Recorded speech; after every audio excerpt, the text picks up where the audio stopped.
certains propriétaires. Et puis les catastrophes climatiques qui se multiplient, faut-il se préparer au pire? C'est la question que l'on s'est posée. Vous verrez que, je ne sais pas si vous avez vu cette information, mais la Croix-Rouge nous a quand même tous recommandé d'avoir des kits de survie à la maison.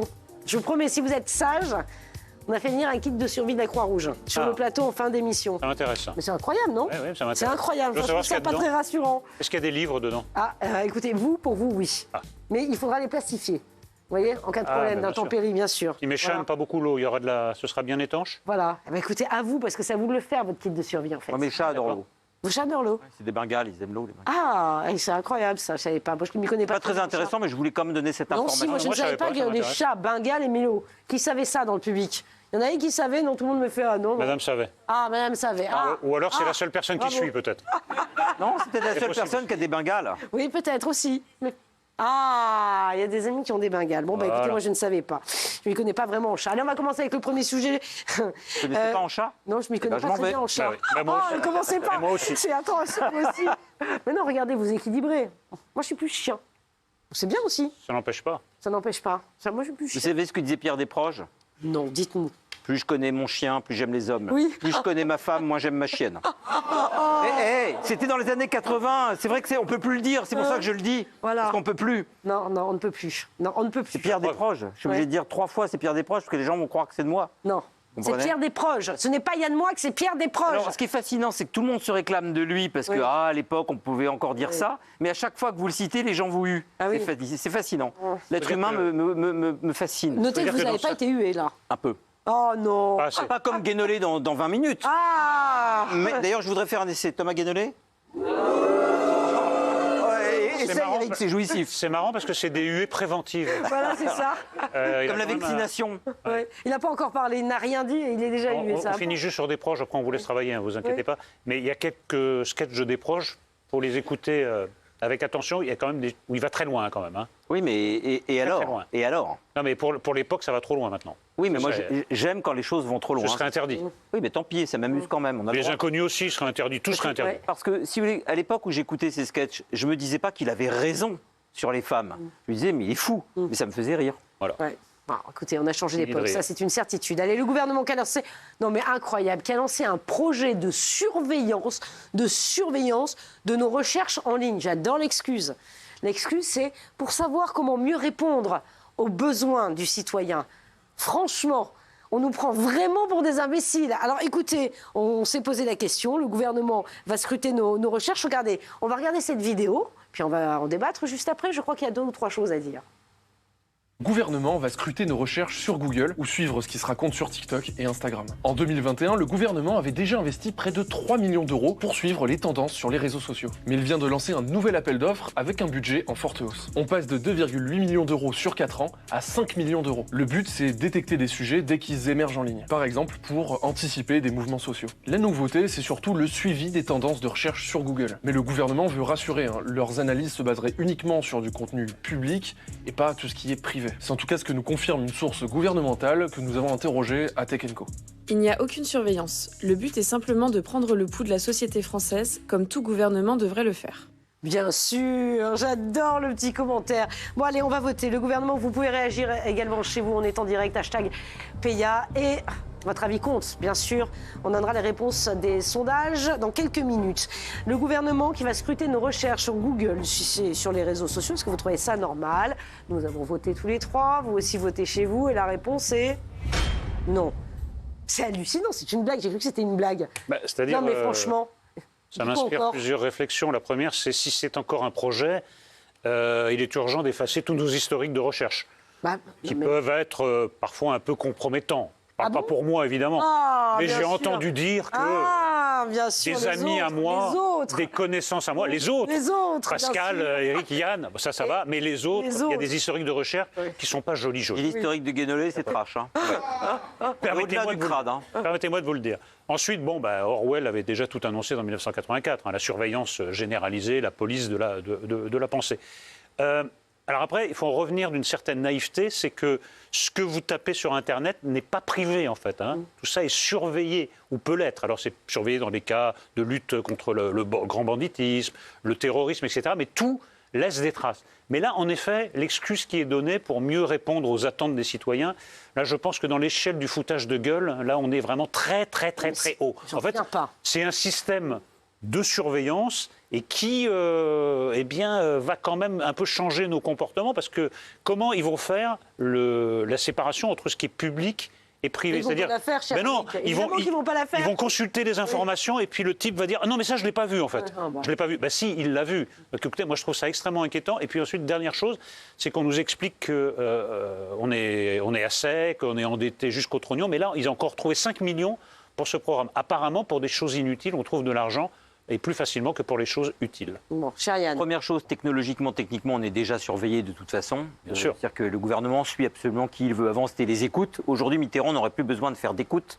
Le gouvernement peut très bien, s'il le décide, capter, pirater le compte de n'importe qui, savoir exactement ce que vous tapez sur Internet. Première remarque. Deuxième remarque, on voit à quel point les politiques sont coupés de la nation.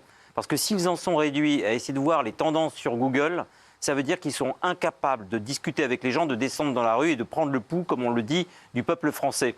Donc c'est en fait un signal de grande faiblesse et ça signe encore une fois qu'ils sont dans une sorte d'apesanteur méprisante pour ceux qu'ils sont censés représenter et qui ne représentent quasiment jamais, sauf sur un malentendu. Mais vous ne croyez pas effectivement qu'on est déjà surveillé? Est-ce que par exemple dans certains pays un peu plus durs, dont le régime est un peu plus dur que nous, je pense par exemple à la Chine, je sais que vous connaissez très bien la Corée du Sud et du Nord, mais la Chine, par exemple, il y a des caméras, il y a de la vidéosurveillance absolument partout et des reconnaissances faciales. Ah oui. Donc le gouvernement, l'État, sait exactement ce qu'on fait, où on va, où Chine, on consomme, Pascal, ça va arriver chez nous. La Chine que je connais un peu, parce que personne ne peut dire je connais la Chine, on ne connaît que la Chine un peu. Quoi. Oui. Celui qui dit je connais très bien la Chine, vous pouvez lui demander de sortir.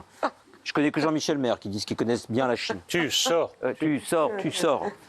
Les Chinois lui disent souvent ça quand il arrive à la douane. Tu sors. Non, trêve de plaisanterie, c'est un pays autoritaire où l'individu n'existe pas. C'est une autre culture, mais c'est une culture qui est devenue ce qu'elle est parce que finalement, l'individu comme être à part, dans son intégrité, son originalité, n'existe jamais. La Chine, c'est la masse des humains. En France, on a un autre capteur idéologique qui date de la Révolution française, du temps des Lumières, c'est l'individu, l'émergence de l'individu. En faisant ça, finalement, on écrabouille l'individu, exactement comme la Stasi avait essayé de le faire dans les années où la RDA existait encore, et Dieu soit loué, ce n'est plus le cas. Sauf que là, c'est l'intelligence artificielle qui va prendre le relais. Et là, ce n'est pas un système. L'intelligence artificielle qui prend le relais. Donc, du coup, comment on en vient à bout? Enfin, moi, je trouve que c'est très inquiétant, ne serait-ce que le fait que le gouvernement, il pense. Non, mais il se donne beaucoup de mal et ça coûte très cher, alors qu'il y a un moyen beaucoup plus simple, c'est de regarder notre émission. Il y a 3 sondages par jour. Donc, et c'est des sondages où s'exprime le peuple en toute liberté. Ils peuvent suivre les préoccupations des Français. Est-ce que ça veut dire qu'ils vont en tenir compte? Ça, c'est moins sûr. Aucun pouvoir, ma chère Pascal, même le plus démocratique du monde, n'a jamais su résister à l'espionnite. Ça n'existe pas. La tendance naturelle d'un pouvoir, c'est de vouloir surveiller et se renseigner. Mais vous savez, avec les abus qui vont avec. Vous avez raison. Mais par exemple, le système de la carte bleue qu'on nous impose, on nous met des systèmes dans nos téléphones, on a la carte bleue, il n'y a quasiment plus de liquide. C'est-à-dire que tout le monde, votre banquier, n'importe qui, c'est exactement au centime près ce que vous dépensez. Je trouve que c'est une privation de liberté. On nous explique si, mais c'est bien, la carte bleue, c'est pratique. Alors, ça va dans ce sens-là. Il faut se rassurer sur la quantité. C'est-à-dire que, comme on parle là de millions et de milliards de personnes, en tout cas au niveau mondial, on peut se dire que noyé dans la masse, notre individualité n'intéressera pas personne. Ce raisonnement s'arrête dès que vous êtes un personnage public. Bien sûr. Où là, vous pouvez être la cible de tout un tas de démences. D'ailleurs, pendant que nous parlons, j'ai l'impression qu'on est regardé. Ah, vous croyez? On nous observe? Moi, j'ai l'impression que des gens nous regardent et nous jugent. Et nous jugent en plus. J'espère qu'ils nous apprécient un tout petit peu. Écoute, je ne sais pas, mais ça m'inquiète. Ça vous inquiète? Je sens une présence. Est-ce que vous vous sentez oppressé? Je sens une présence. Que l'intelligence artificielle serve à traquer des pédophiles et qu'on investisse des millions pour traquer ces salauds. Oui. Que l'intelligence artificielle serve à savoir ce que les Français tapent sur Google quand ils rentrent chez eux, c'est inadmissible et c'est le début de la fin. C'est dangereux. Je trouve ça dangereux. Je suis d'accord avec vous. Regardez alors ce que dit l'informé.com. C'est une information qu'on a trouvée du site L'Informé. Grâce à l'intelligence artificielle, il est demandé aux prestataires d'analyser les sentiments, de prédire les événements C'est incroyable. Ou encore de détecter les images et d'en écrire le contenu. Cette surveillance va jusqu'à repérer la survenance d'un événement critique comme les appels au rassemblement. C'est une vision de l'histoire qui est d'une imbécilité. C'est glaçant. Non, mais c'est stupide.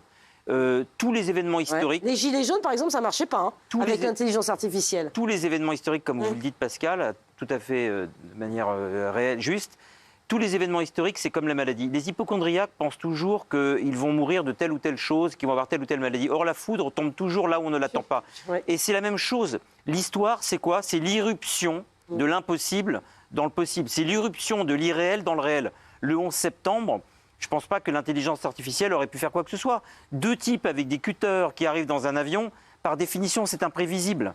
Vous pouvez scanner des millions et des millions de vols aériens. Je ne suis pas sûr qu'aujourd'hui, s'il y avait un nouvel 11 septembre, ils arriveraient à le détecter avec l'intelligence artificielle. La ruse de l'être humain arrive toujours à s'adapter.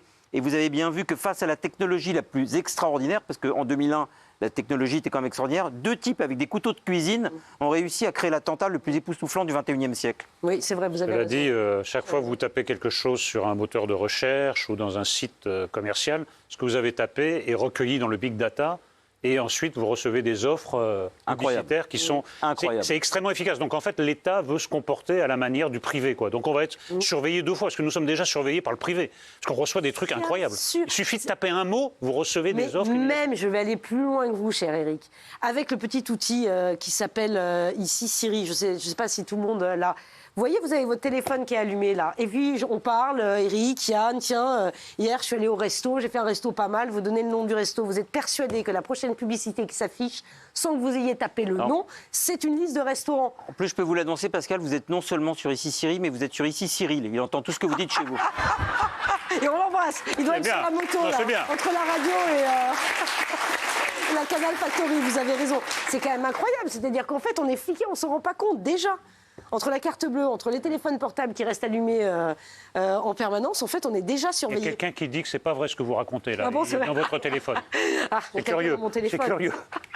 Il y a plein de monde dans mon téléphone. Non, mais on va entrer dans quand même une ère de paranoïa sévère. Mais non, mais attendez, c'est inquiétant. Sans compter, Pascal, parce que j'espère qu'un jour on aura un débat sur l'intelligence artificielle. Pardon, je bafouille un peu, mais avec l'intelligence artificielle, ne le dites pas 2 fois, bafouillerai plus. Si les Hugo sont taqués là. C'est simplement qu'on verra aussi des vidéos de vous et d'Éric en train de prononcer des inepties contraires à ce que vous pensez d'habitude. Ah, mais bien sûr. Et Éric nous dira des insanités politiques contraires à ses préceptes démocratiques.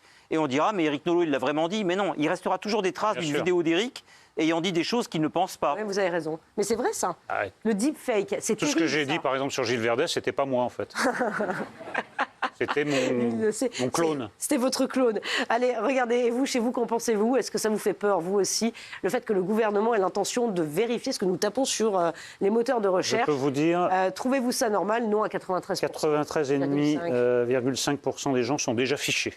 Et ceux qui ont répondu sont déjà fichés. Ce qui est fascinant, Pascal et Éric, vous remarquez qu'à chaque fois que le public ou les téléspectateurs votent à 90% quelque chose que le gouvernement compte faire, le gouvernement y va quand même. En aucun cas, l'avis des gens, l'opinion des gens n'est pris en compte, mais jamais. Une fois qu'ils sont au pouvoir, qu'ils sont élus, les gens peuvent mourir tranquillement chez eux, ça ne les concerne plus. Ça, je suis d'accord avec vous. Et là, ils trouvent ce prétexte de s'intéresser à ce que pensent les gens pour pouvoir mettre en place ces recherches et cette intelligence artificielle qui va nous fliquer. Il y a un grave problème de représentation nationale, c'est-à-dire que des présidents qui ont maintenant une légitimité de 20% ou de 16% au premier tour ne représentent en fait plus personne, si ce n'est leur propre caprice, une fois qu'ils sont au sommet de l'État. Mais ils ne représentent personne. Et ça, c'est un vrai problème démocratique. Ouais, c'est rassurant parce que vu ce qui se passe à l'Assemblée nationale, moi, je suis ravie que ça ne me ressemble pas. Je ne sais pas ce que vous en pensez, cher Éric. Oui, mais ils vous représentent quand même, c'est ça le truc. Oui, ils nous représentent quand même. On est quand même représentés par un type. En haut, moi, à l'Élysée. Encore plus haut. Ouais. Pas à l'Assemblée nationale où ils font ce qu'ils peuvent. Je trouve qu'à l'Assemblée nationale, ils représentent plutôt bien la nation. On le voit, pour le meilleur et pour le pire. Mais ils font ce qu'ils peuvent. Je regarde souvent les débats. C'est animé, c'est assez représentatif de la société. Moi, je considère, je dois être le seul ici, que l'Assemblée nationale en ce moment est passionnante parce qu'elle ressemble vraiment à ce qui se passe à l'extérieur. Ils ne sont pas hors sol, les députés. Ils se battent, parfois ils se crient dessus, mais on n'avait pas vu autant d'ambiance à l'Assemblée nationale depuis février 1848. Ouais, c'est dire. Moi, je trouve ça plutôt chouette. Mais quand un député, dans la même journée, signe une pétition contre les drogues de synthèse et se fait piquer le soir même dans le métro en train d'acheter de la drogue de synthèse à un dealer mineur... C'est ça la duplicité. Oui, c'est la duplicité. Éric, je me souviens de députés à l'époque de droite qui manifestaient contre le Pax dans la journée et qui, en fait, dans leur vie personnelle, étaient en fait connus pour être gays. Et pourtant, ils étaient homophobes dans l'hémicycle. Ah oui, d'accord. Donc voilà, vous nous dites. Donc même pas ce qu'ils disent. La duplicité est partout. La duplicité est terrible. Non, c'est incroyable. Allez, on va parler des squats. Ça fait beaucoup réagir. Squat à répétition. Doit-on mettre fin à la trêve hivernale? C'est vrai que les histoires s'accumulent, là aussi, des histoires de squat, vous en entendez parler, les journaux en parlent dans n'importe quel coin de France. En début de semaine, Sabrina a été victime de squat. Elle a raconté son histoire au micro de CNews. Elle a raconté ce qui lui était arrivé face au loyer impayé de son appartement. Elle a perdu quand même 69 000 €. Ça veut dire que l'appartement a été squatté pendant très, très, très longtemps. La trêve hivernale, voilà, elle a dû payer 25 000 € de rénovation. Elle a perdu 65 000 € et elle a dû payer, pour être tout à fait précise, 25 000 € de réparation. Au total, vous voyez la facture. C'est le prix c'est le prix d'une maison. C'est dingue. La trêve hivernale est effective depuis vendredi. Le 1er novembre, doit-on protéger les squatteurs? On va regarder cette vidéo, ce témoignage, et on en parle juste après. C'était en quelle année, Sabrina? 2017. 2017. Est-ce qu'aujourd'hui, vous avez récupéré votre bien? Alors, j'ai récupéré et dans quel état, mon bien. peut-être aussi? Oui, j'ai récupéré mon bien dernièrement. Pratiquement, comme tout le monde, ces gens-là, ils laissent leur signature. Bon, vidée, dévastée, 20 000 € de dommages et de dégâts à l'intérieur. Considérant que c'est depuis décembre 2021 que je ne reçois plus du loyer. Cette personne, il est en liberté en France. Il ne sera pas puni par les lois. Voilà, je ne récupérerai jamais cet argent. Voilà, et on comprend effectivement la détresse de cette femme. Et des histoires comme ça, malheureusement, il y en a plein. Je voudrais juste faire une petite piqûre de rappel. Vous savez, bon oui, vous savez évidemment, mais depuis quand cette trêve hivernale a été mise en place? Depuis l'appel d'un homme dont on a malheureusement parlé, mais pas de bonne façon ces derniers temps, de l'abbé Pierre en 1954. C'est grâce à l'abbé Pierre que cette trêve hivernale a été mise en place. Souvenez-vous de l'appel de l'abbé Pierre. Mes amis au secours, une femme vient de mourir gelée cette nuit. Ça avait certainement du sens à l'époque. Aujourd'hui, il avait de quoi la réchauffer, d'après ce qu'on sait. Oui. Yann. Il était chaud comme la braise. Ça réchauffe la braise. Yann. Je dis la vérité. Oui. Sacré braiseur.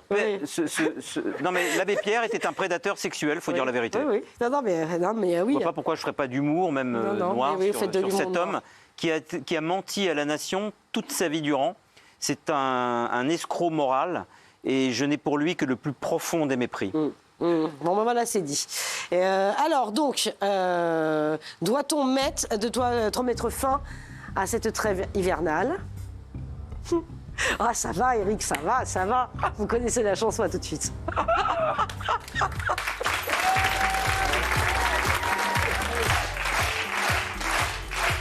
Merci d'être avec nous. Bienvenue à ceux qui nous rejoignent sur C8. On est en direct, il est 18h21. D'abord, on voulait vous dire merci ou j'ai oublié de dire merci? Eh oui.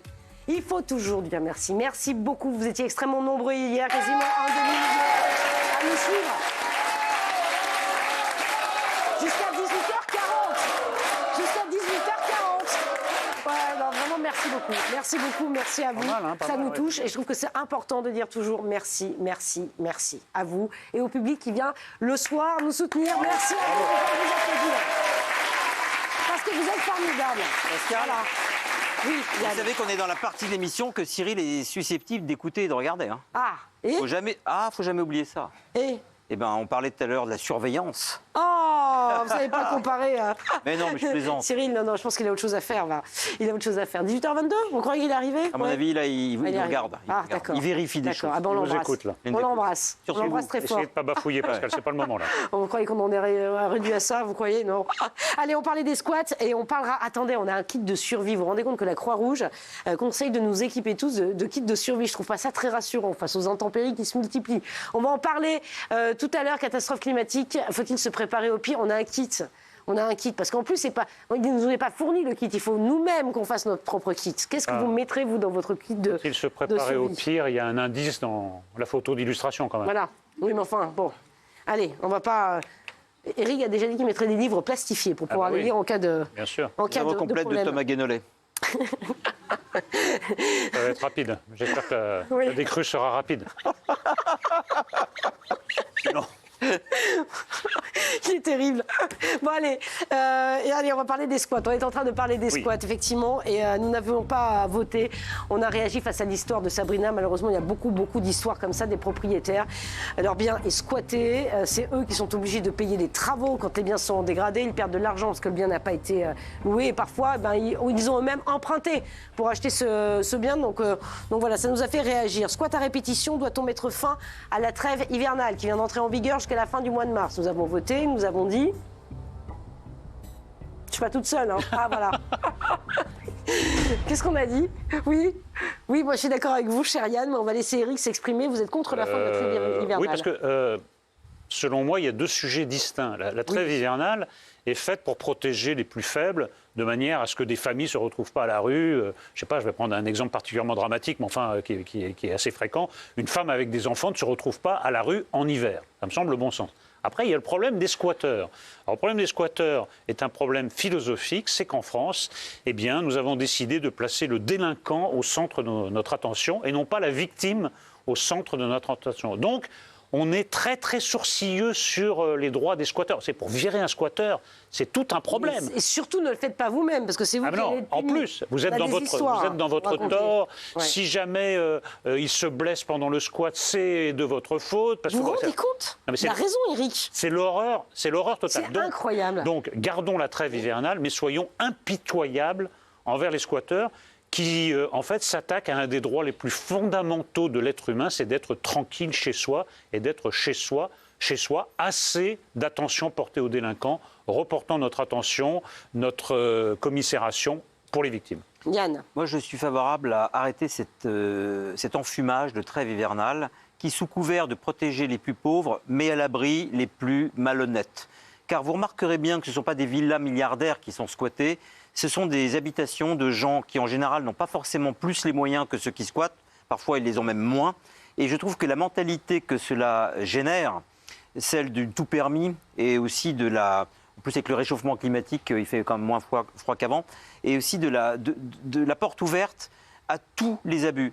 Dès que la loi se met du côté des délinquants, les délinquants ont l'impression de découvrir des super pouvoirs et ils rajoutent à la malhonnêteté de leur acte un cynisme, un sadisme, une cruauté, une violence qu'on a pu voir dans certains reportages où ils narguent les propriétaires, connaissant à la virgule près tous leurs droits, comme des avocats en 15e année de carrière. Et en fait, ça arrive presque à un jeu cruel de chat et la souris, sauf que malheureusement, ceux qui ont le plus de difficultés à se réintégrer dans la société, ce sont ceux dont les appartements, les maisons sont squattés et dont le réflexe premier, et je le sais, j'ai discuté récemment avec un chauffeur d'Uber qui me racontait de VTC, de Bolt, qui me racontait qu'il avait dû puiser encore dans ses économies pour payer des gens suffisamment musclés pour déloger les occupants, les squatteurs. Mais malheureusement, c'est interdit par la loi, attention. Hein. Mais oui, mais voilà, voilà. C'est-à-dire que la loi interdit ce qui est tout à fait normal,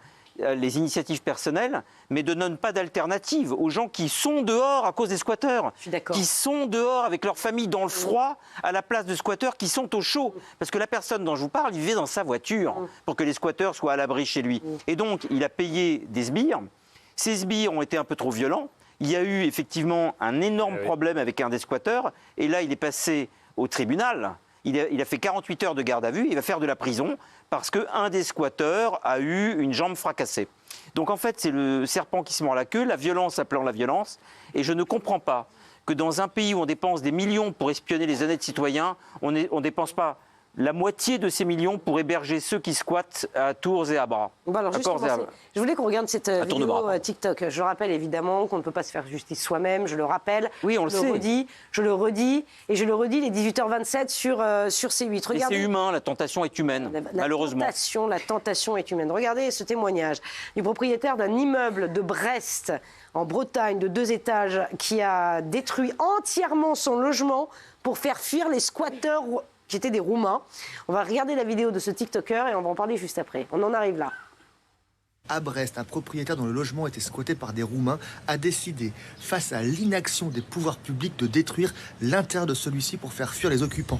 Le logement est désormais inhabitable aux grandes dames de la Ligue des droits de l'homme, mais bordel de merde. Ça faisait 6 ans, bordel, 6 ans de squat. Personne n'a rien fait pour défendre le propriétaire. Personne n'a rien fait non plus pour trouver une solution pour reloger les Roumains. Les assos qui défendent les squatteurs, c'est inadmissible. Voilà, pour l'histoire de ce propriétaire, comprenez bien, il s'était endetté. Voilà, il faudrait rembourser les traites tous les mois. Sauf qu'il y avait les squatteurs qui étaient peinards, ça a duré 6 ans, ils ne se font pas aider par les autorités publiques. Que le désarroi des honnêtes gens est considéré comme moins légitime que le désarroi des malhonnêtes gens. Et à égalité de revenus, souvent. À égalité de revenus. Je trouve inacceptable que des squatteurs puissent être abrités chez des gens qui sont eux-mêmes dans des situations financières inextricables. Donc je n'ai aucune tolérance et je n'ai aucune pitié. Qu'il fasse froid, qu'il fasse chaud, les squatteurs, dehors. Ouais. Écoutez, en échange des impôts, l'État nous doit la protection et la sécurité. Alors on voit que les faits divers se multipliant, ce n'est pas le cas. Et là, c'est une autre forme de violence qui est incroyable. C'est plus qu'une violence symbolique. C'est-à-dire vous trouvez des gens chez vous que vous ne pouvez pas déloger, qui commettent toutes sortes d'exactions. Et encore une fois, c'est un problème philosophique. Arrêtons de nous attendrir sur les délinquants, réservons notre compassion aux victimes. Et là, ce cas-là, alors je ne sais pas combien de cas ça représente, mais c'est inouï, que ça dure des années comme ça. Non, mais c'est inouï. Que font les pouvoirs publics, d'ailleurs les pouvoirs municipaux, les pouvoirs nationaux, c'est incroyable. Je connais une famille qui habite Calais, qui un jour, vraiment ému par la situation d'une famille, ils les avaient hébergés chez eux pendant 2 mois. Un jour, ils sont rentrés de vacances et les gens qu'ils avaient hébergés étaient devenus des squatteurs. Alors, je ne dis pas que c'est un cas qui arrive tous les jours, non, heureusement. Mais la mentalité du squatteur, c'est quelque chose de très particulier. Ce n'est pas simplement des gens dans le désarroi, ce sont des gens dans le désarroi, virgule, qui sont extrêmement malhonnêtes. Et ce sont aussi, de la grossièreté, mais ce sont des salauds. Oui. Et les honnêtes citoyens n'ont pas à être à la rue en hébergeant des gens contre leur gré. Que les pouvoirs publics ne fassent pas cela déshonore complètement la démocratie française. Voilà, et moi, ça m'est arrivé. Je suis rentré un soir chez moi, il y avait quelqu'un assis sur mon canapé. Non, non, Jean-Michel Maire. Jean-Michel Maire.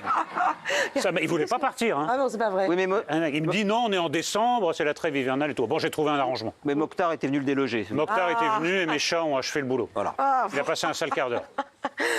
Pour vous dire, ça peut arriver à tout le monde. Non, bien sûr. Parce que Pascal, les squatteurs savent très bien chez qui ils squattent. Bien sûr. Et c'est ça qui est dégueulasse. Ouais. Ils savent très bien chez qui on peut squatter, chez qui on ne se risque pas de pratiquer cet exercice.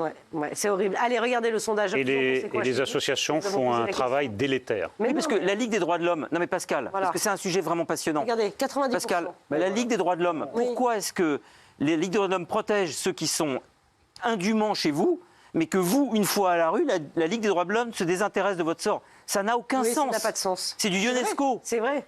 Non, mais c'est vrai. Parce que c'est la Ligue des droits du squatteur, en fait. C'est la Ligue des droits du squatteur. Voilà, faut que ça bouge quand même. Alors la loi, elle a quand même évolué. Elle accompagne davantage les propriétaires de logements squattés. Mais grâce à des émissions comme ça. Mais bien sûr, il faut en parler, il faut le dire. Il faut le dire. Les propriétaires ne sont pas tous des gens qui ont beaucoup d'argent et qui abusent de la situation. Puis même, je veux dire, ça n'a même pas entré en ligne de compte. Non. Vous n'êtes pas chez vous, donc dehors. Voilà. Vous vous souvenez de ce couple aussi qui vivait dans sa caravane en rentrant de vacances, qui était parti faire un tour du Portugal en caravane et rentré, paf, la personne qui avaient loué leur logement était partie, était restée dans le logement, ne payait plus, ne voulait pas en sortir. C'était un couple de personnes d'un certain âge. Et quand ils voulaient rentrer, la bonne femme à l'intérieur disait on connaît nos droits. Exactement. Je connais mes droits. Exactement, je connais mes droits. C'est terrible. Allez, 18h31, on va parler des catastrophes climatiques qui se multiplient. Faut-il se préparer au pire? Alors, moi, j'ai été interpellée, et c'est pour ça qu'on en a parlé, évidemment, par ces kits que nous recommande la Croix-Rouge. On va nous apporter tout ça, vous allez voir. On va en parler. Les catastrophes climatiques, faut-il se préparer au pire? Évidemment, ce qui nous a malheureusement inspiré, c'est les intempéries terribles en Espagne, la semaine dernière, bilan provisoire, 219 morts, je le rappelle. Il y a beaucoup de personnes qui sont portées disparues. On va juste revoir ces images en Espagne, puis après, on va en parler ensemble. Notre équipe filme depuis le hublot son arrivée à Valence. La région n'est plus qu'une vaste étendue d'eau boueuse. Les pluies torrentielles ont tout noyé, inondé les champs et les communes. Sur l'autoroute, seuls les ponts surnagent. Ils ont permis à des dizaines d'automobilistes d'avoir la vie sauvée. Voilà pour ces images, évidemment, que vous avez vues en boucle sur les chaînes info et dans les journaux de 20h. Catastrophe climatique, faut-il se préparer au pire? Nous avons voté et nous avons décidé. Alors, bon, on se calme, hein, ne zappez pas, hein, tout va bien. Tout va bien. Voilà. Et ce que je disais, c'est que la Croix-Rouge, et c'est pour ça qu'on m'a apporté un petit matériel, j'ai demandé au copain Alex, qui est formidable, d'aller nous monter un kit de survie recommandé par la Croix-Rouge. Parce que la Croix-Rouge recommande... Alex, c'est le jeune homme qui vous avait offert une banane scotchée à $1 million. Ah oui, c'est lui aussi. Il est où, Alex? Je sais pas, il est reparti, il a des choses à faire. Il a fini par la manger, je crois. Ouais. Non, eh ben, vous savez pas du tout. Elle est dans le bureau chez H2O, bien sûr. Et ce sont Cécile, Hugo et... vous l'avez mangé, et Sacha, qui l'ont dans le bureau. Ça vaut des millions. Surtout si ça a été fait par Alex. Bon, très sérieusement, regardez ce kit de survie qui est proposé par la Croix-Rouge. Vous vous rendez compte que la Croix-Rouge, on arrive là? Il y a quoi dedans, là? Alors, justement, mais moi, ça m'amuse pas mal. Regardez cette vidéo TikTok, puisque la Croix-Rouge vous conseille de faire votre propre kit de survie. Et vous, que mettriez-vous dans votre kit de survie? Entre les inondations, la canicule, les tempêtes, les incendies, nous sommes de plus en plus confrontés aux catastrophes naturelles. Pour faire face à la situation, la Croix-Rouge a publié une liste de 10 recommandations concrètes. Parmi elles, on retrouve le Cata-Kit, c'est-à-dire un sac d'urgence qui pourrait être emporté rapidement en cas d'évacuation et vous permettre de survivre 48 heures avant l'arrivée des secours. À l'intérieur, on retrouve de l'eau, de la nourriture en conserve, des médicaments, une trousse d'hygiène, mais aussi une radio, une lampe, des piles de secours, des outils et des copies de vos pièces d'identité. Il faudra aussi penser à prévoir un sifflet ou des fusées de détresse pour signaler plus facilement votre position au secours. Non mais bon, vous vous rendez compte quand même? Enfin bon, non mais c'est quand même incroyable. Alors, soit dit en passant, si vous voulez faire votre kit de survie, pourquoi pas. Chacun met bien ce qu'il veut dans sa petite valise. Voilà, on peut pas. C'est vrai qu'il y a des endroits et des zones dans le monde qui sont plus sensibles. Le canif cutter, c'est une excellente idée, ça encore. Oh non, mais c'est non, mais je suis désolé. Non, mais d'accord, oui, mais voilà, on va distribuer gratuitement des canifs. Oui. Est-ce que vous y pensez? Très intelligent. Pas, effectivement, catastrophe très intelligent. Ou est-ce que c'est quelque chose qui Faut-il se préparer au pire? D'évidence, oui. Ce qui s'est passé à Valence, c'est pas un hasard. La température augmente, la température de l'eau augmente, l'évaporation augmente, il y a plus de vapeur d'eau, et voilà. Donc, en fait, je crois qu'il y a une étude qui montre que, je ne parle pas des zones à travers le monde, que 2/3 du territoire français sont concernés à un titre, à un autre, par un possible dérèglement. Donc oui, il faut se préparer au pire. Après, est-ce que c'est sous la forme d'un kit? Je ne sais pas, parce que là, ça me paraît un peu léger quand même. Non, mais il n'y a pas la place pour les livres. Alors franchement, il n'est pas épais, votre livre. Et ça, c'est pas du tout... Oui, il y a la place. Ça, c'est pour prendre des notes, peut-être. Pour écrire. Quand vous serez en difficulté, vous pouvez mettre mince vos pensées. Dernière volonté. Ah non, mais c'est dernière volonté. Hein. On n'est pas sur le Titanic. Non, mais je ne sais pas. En tout cas, que ça soit la réponse adéquate ou pas, j'en sais rien. Il faudrait que je regarde le détail. Mais en tout cas, il faut quand même prendre ça en considération. C'est-à-dire qu'on devrait être quand même mieux informé sur les dangers potentiels. Il ne s'agit pas de tomber dans la panique, mais il s'agit de savoir, par rapport à l'endroit où on habite, par quelle catastrophe on peut être concerné. Si possible, essayer de les anticiper. Et si, malgré l'anticipation, on en est victime, quelle est la meilleure réponse? Il n'y a pas seulement le kit de survie. Qu'est-ce qu'il faut faire en cas de catastrophe? Voilà. Ouais, exactement. Mais bon, la Croix-Rouge, comment ça? Préparons-nous, bien sûr. Non, c'est pas absurde, ça peut être utile. Pourquoi pas? Alors, un bonnet, donc il faut trouver un bonnet, une couverture, ça c'est pour avoir chaud, effectivement, quel problème. Ah oui, la nourriture, non mais c'est incroyable, on se croirait dans un film. De la nourriture, évidemment, denrée non périssable ou périssable à très très très large échéance. Boîte de sardines, on a quoi? On a Bichator, merci pour le petit pot pour bébé. Ben oui. C'est mignon. Voilà, ça, et quoi? Une gourde avec de l'eau, mais ça, l'eau, il faut bien la changer, on peut pas avoir de l'eau en permanence. Enfin, faut... Voilà, attendez, qu'est-ce qu'il y a? Un réveil? Savoir l'heure qu'il est le jour. Oui. C'est pas mal. Si vous n'avez plus votre portable, au cas où, je sais pas, s'il est tombé dans l'eau. Si le portable quelle heure il est votre dernier jour? Voilà. Oh, mais non, voilà. Pour savoir quelle est votre dernière heure. Une torche, des piles. Ah oui, vos papiers, ça c'est pas bête. Vos papiers d'identité pour les avoir avec vous. C'est pas bête, c'est pas bête. La paire de lunettes, mais ça c'est pour nous, voilà. Et un kit de secours, ça c'est quoi? Si la Croix-Rouge, ma chère Pascale, j'ouvre une parenthèse.